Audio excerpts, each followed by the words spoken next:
ഈ ഒരു വീഡിയോ ഞാൻ ഇടണ്ടാന്ന് വിചാരിച്ചതാണ്. പക്ഷേ ഇന്ന് ഇടാണ്ടിരുന്ന് കഴിഞ്ഞാൽ ഇന്ന് എൻ്റെ കയ്യിൽ ഇടാനായിട്ട് വേറെ വീഡിയോസൊന്നുമില്ല. ഞാൻ വേറെ ഒന്നും എടുത്ത് വെച്ചിട്ടുമില്ല. ഇന്നൊരു കംപ്ലീറ്റ് ആവാത്ത വീഡിയോ ആണ്. അതുകൊണ്ടാണ് ഞാൻ ഇത് ഇടണ്ടാന്ന് വിചാരിച്ചത്. പിന്നെ നമുക്ക് വേറെ ഓപ്ഷൻസ് ഒന്നുമില്ല. വേറെ വീഡിയോസൊന്നും ഇല്ലാത്തതുകൊണ്ട് ഇതെന്തായാലും ഇട്ടേ പറ്റുള്ളൂ. അതുകൊണ്ടാണ് ഞാൻ ഇത് ഇടാമെന്ന് വിചാരിച്ചത്. എന്തായാലും ഇതിൻ്റെ ഫുള്ളായിട്ട് കംപ്ലീറ്റ് ആയിട്ടുള്ള വീഡിയോ ഞാൻ നാളെ തന്നെ അപ്ലോഡ് ആക്കുന്നതായിരിക്കും. ഇന്നൊരു 2 വീഡിയോ എങ്കിലും എടുത്ത് വെക്കണമെന്ന് ഞാൻ വിചാരിച്ചതായിരുന്നു. പക്ഷെ അതൊന്നും പറ്റിയില്ല. ഈ ഒരു സാധനം വെച്ചുകൊണ്ട് ഒരൊറ്റ ഇരിപ്പായിരുന്നു വൈകിട്ട് വരെ. സത്യം പറഞ്ഞാൽ ഇത് വേഗം കഴിയേണ്ടതായിരുന്നു. പക്ഷേ ഇത് ഒട്ടിക്കാനുള്ള പശ എൻ്റെ കയ്യിൽ ഉണ്ടായിരുന്നില്ല. ഉള്ള പശയാണെങ്കിൽ ഒട്ടുന്നുമില്ല. എൻ്റെ കയ്യിൽ ഉണ്ടായിരുന്നത് ഫെവിക്വിക്കായിരുന്നു. അത് എന്ത് ചെയ്താൽ ഒട്ടുന്നുണ്ടായിരുന്നില്ല. ഒരു മണിക്കൂറെങ്കിലും ഞാൻ അത് വെച്ച് ഇരുന്നിട്ടുണ്ടാവും ഒട്ടോ എന്ന് വിചാരിച്ച്. പക്ഷേ എന്ത് ചെയ്താൽ സഹകരിക്കുന്നുണ്ടായിരുന്നില്ല. പിന്നെ ഏറ്റവും അവസാനം ഈ ഫാബ്രിക്കിലൊക്കെ സ്റ്റോൺ ഒട്ടിക്കില്ലേ, ആ ഒരു പശയാണ് ഞാൻ യൂസ് ചെയ്തത്. എൻ്റെ പേരൊന്നും എനിക്കറിയില്ല. അത് ഞാൻ വീഡിയോയിൽ കാണിച്ചിട്ടുണ്ട്. ആ സംഭവം വെച്ചിട്ടാണ് ഏറ്റവും അവസാനം ഒട്ടിച്ചെടുത്തത്. അതാണെങ്കിൽ കുറേ നേരം എടുത്താണ് ഒന്ന് ഒട്ടി കിട്ടുന്നുണ്ടായിരുന്നത്.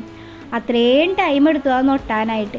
ഇത് ഒട്ടാനായിട്ട് നല്ല ടൈം എടുത്തുകൊണ്ട് എൻ്റെ മൂഡൊക്കെ പോയി. വേറെ ഒന്നും ചെയ്യാനായിട്ട് എനിക്കൊരു മൂഡ് ഉണ്ടായിരുന്നില്ല. ഒരു 2 വീഡിയോ എങ്കിലും എടുത്ത് വയ്ക്കണമെന്ന് വിചാരിച്ചു. അതും പറ്റിയില്ല, ആ മൂഡൊക്കെ പോയതുകൊണ്ട്. അപ്പോൾ പിന്നെ ഞാൻ ഇതിൽ വെച്ച് അങ്ങോട്ട് നിർത്തി. അപ്പോൾ ഇതിൻ്റെ ഫുള്ളായിട്ടുള്ള വീഡിയോ നാളെ കംപ്ലീറ്റ് ആക്കിയിട്ട് എന്തായാലും ഇടുന്നതായിരിക്കും. അപ്പോൾ ഇത് ഇഷ്ടപ്പെട്ടാൽ ലൈക്ക് ചെയ്യുക. അപ്പം വീണ്ടും കാണുമ്പോഴേക്കും ബൈ.